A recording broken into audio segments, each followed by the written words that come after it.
আবু হুরায়রা রাদিয়াল্লাহু তাআলা আনহু থেকে একটি হাদিস বর্ণিত হয়েছে, সেখানে যে রমজানুল মুবারকে যে প্রত্যেক দিন হর হামেশা এরকম আওয়াজ আসতে থাকে, قال رسول الله صلى الله عليه وسلم ينادي مناد يا باغي الخير اقبل, আহ্বানকারী আহ্বান করতে থাকে, আওয়াজ দিতে থাকে, ইয়া বাগিয়াল খাইর, হে কল্যাণের পথিক, আকবিল, তুমি অগ্রসর হও, সামনে চলতে থাকো, মানে যে আমল করো তুমি আরো আমল বাড়িয়ে দাও।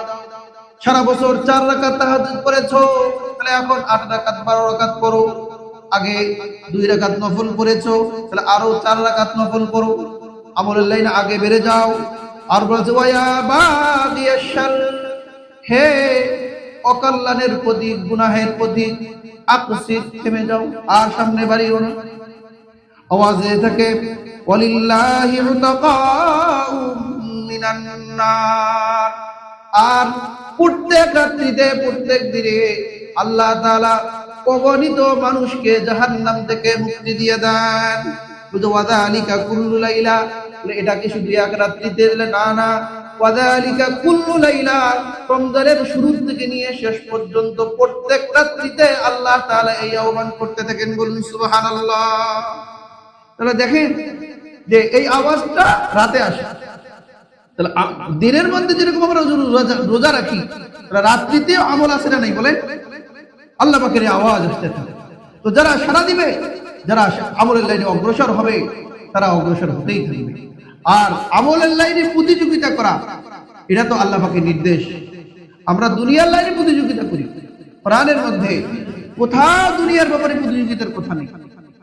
আমলের ব্যাপারে যেরকম জুমার রাতে বলা হয়েছে ফাসআউ ইলা যিকরিল্লাহ, আল্লাহর জিকিরের জন্য, অর্থাৎ নামাজ আদায়ের জন্য দৌড়াও।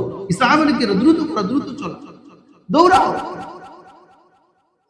জান্নাতের দিকে ছুটে যাওয়ার জন্য বলেছেন ওয়াসাবিকুনাল আউয়ালুন, সাহাবায়ে কেরামদের ব্যাপারে বলছে যে সাবিকু ইলা মাগফিরাতিন মির রাব্বিকুম ওয়া জান্নাতিন আরদুহাস সামাওয়াতু ওয়াল আরদ, সাবিকু, তোমরা প্রতিযোগিতা করো। তাহলে জান্নাত অর্জনের জন্য, আল্লাহ পাকের রহমত, আল্লাহ পাকের সন্তুষ্টি কামনা করার জন্য আল্লাহ তাআলা নির্দেশ দিলেন, কি বলেন? প্রতিযোগিতা করো। কিন্তু দুনিয়া উপার্জনের জন্য কোথাও বলা হয় নাই যে তোমরা প্রতিযোগিতা করো। অনুমতি আছে, দুনিয়ার ব্যাপারে একটা আয়াত আছে, সেখানে হেঁটে যাওয়ার কথা আছে। স্বাভাবিক কি যাবে? হেঁটে যাবে। কিন্তু আল্লাহর জিকিরের জন্য, জান্নাত অর্জনের জন্য দৌড়াও, প্রতিযোগিতা করো। এজন্য আমাদেরকে আল্লাহ পাকের রহমত পাওয়ার জন্য কি করতে হবে বলেন? প্রতিযোগিতা করতে হবে।